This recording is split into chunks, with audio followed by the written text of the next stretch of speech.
चिड़िया बहू बनी पुष्पा।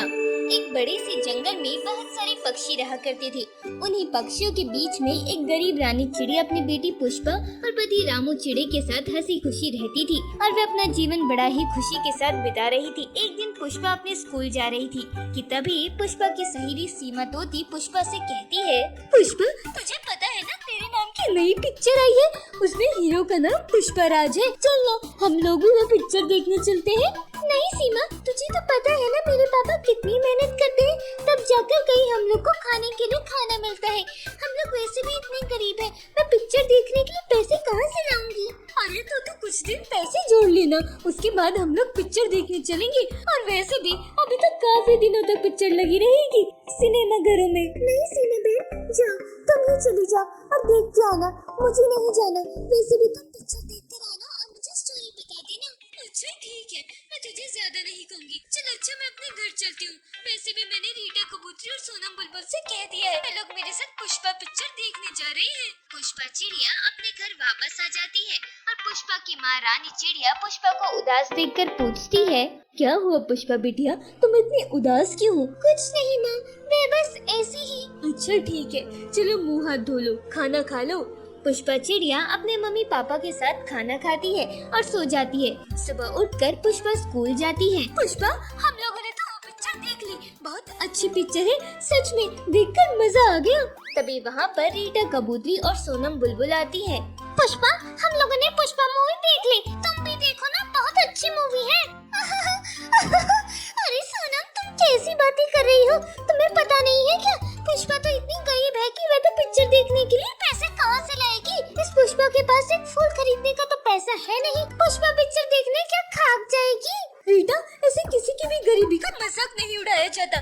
तुम्हें इस तरह पुष्पा चिड़िया का मजाक उड़ाते हुए शर्म नहीं आती क्या? और कल किसने देखा है रीटा?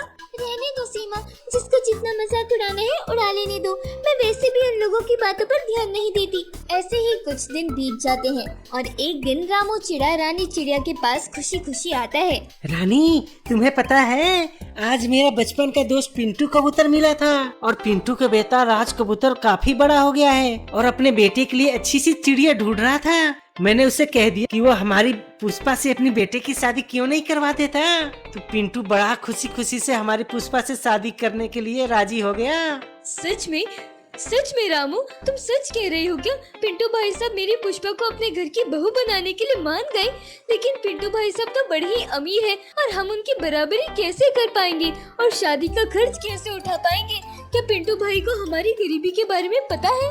तुम परेशान मत हो रानी, पिंटू ने बिना किसी दहेज के मेरी पुष्पा के साथ शादी करने की बात की है। वो जल्द से जल्द मेरी पुष्पा को अपने घर की बहू बनाना चाहता है। तुम तो बस शादी की तैयारियां करो।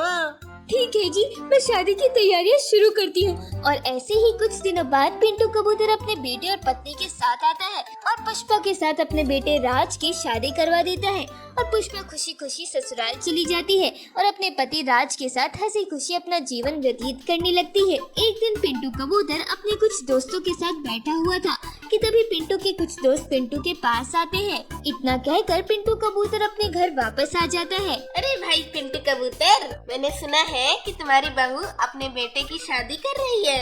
हाँ काले भैया, मेरी बहू का नाम पुष्पा है और वो बहुत ही सुंदर और सुशील है और बड़ा ही स्वादिष्ट खाना बना लेती है। तो हमें भी कभी अपनी बहू पुष्पा के हाथों से भोजन खिलाओ, तो हम भी तो देखें कि तुम्हारी बहू कितना स्वादिष्ट खाना बना लेती है। अच्छा ठीक है, आज शाम का खाना तुम लोग मेरी पुष्पा बहू के हाथ से ही खाना, ठीक है?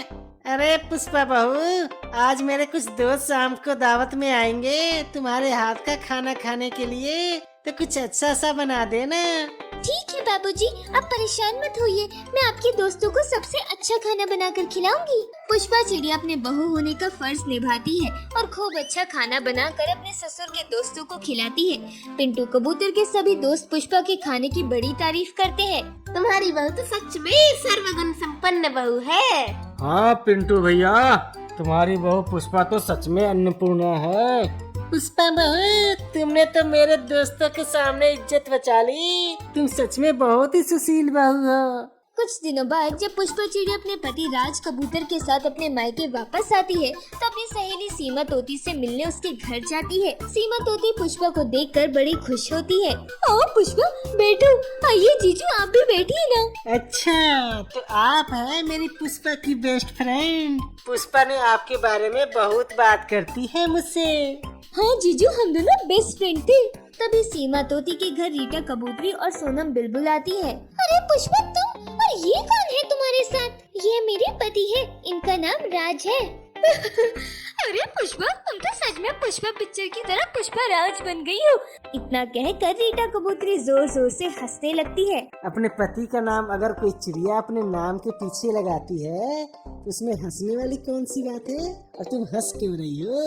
अरे छोड़िए ना राज, आप रीटा की बातों का बुरा मत मानना। मैं बचपन से ही ऐसी है, मैं हमेशा से ही मेरा मजाक उड़ाती आ रही है। जब मैं छोटी थी तो मेरी गरीबी का मजाक उड़ा देती थी, और अब जब से इसने पुष्पा पिक्चर देखी है तब से मेरे नाम का मजाक उड़ाती है। लेकिन मुझे फर्क नहीं पड़ता। तुम्हें फर्क नहीं पड़ता होगा, लेकिन मुझे पड़ता है। अगर मेरे सामने कोई मेरी पत्नी का मजाक उड़ाएगा तो उसे मैं छोड़ूंगा नहीं। रीटा, ये कौन सी बात है? तुम मेरे घर आए मेहमानों की बेइज्जती क्यों कर रही हो? जाओ मेरे घर से।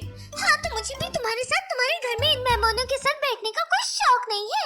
इतना बोलकर रीटा कबूतरी सीमा तोती के घर से बाहर निकल आती है और अपने घर के बाहर आकर गुस्से में बैठ जाती है।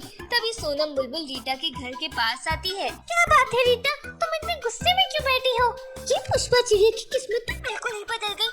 कहाँ ये गरीब चिड़िया थी और शादी होते ही कितनी अमीर हो गई, और इसे पति भी कितना हैंडसम मिला है। रीटा, तुम पुष्पा से चलना कब बंद करोगी? पहले तुम उसकी सुंदरता से जलती थी और पुष्पा की गरीबी का मजाक उड़ाती थी। अब उसकी अमीरी और उसके पति से भी चल रही हो। तुम मुझे यहाँ अगर ज्ञान देने आई हो तो चली जाओ, मुझे तुमसे कोई बात नहीं करनी। सोनम बुलबुल बिना कुछ कही ही वहाँ से चली जाती है और सीमा तोती पुष्पा और राज के साथ खूब सारी बातें करती है। अच्छा सीमा, अब मैं चलती हूँ, फिर जब कभी तेरी याद आएगी तो तुझसे मिलने आ जाया करूँगी। ठीक है पुष्पा, और राज जीजू, आप भी मेरी पुष्पा का ध्यान रखिएगा और उसे मेरे घर लेकर आते रहिएगा। पुष्पा और राज सीमा के घर से निकलकर वापस अपने घर आ जाते हैं। पुष्पा अपने पति राज के साथ हंसी खुशी रहने लगती है।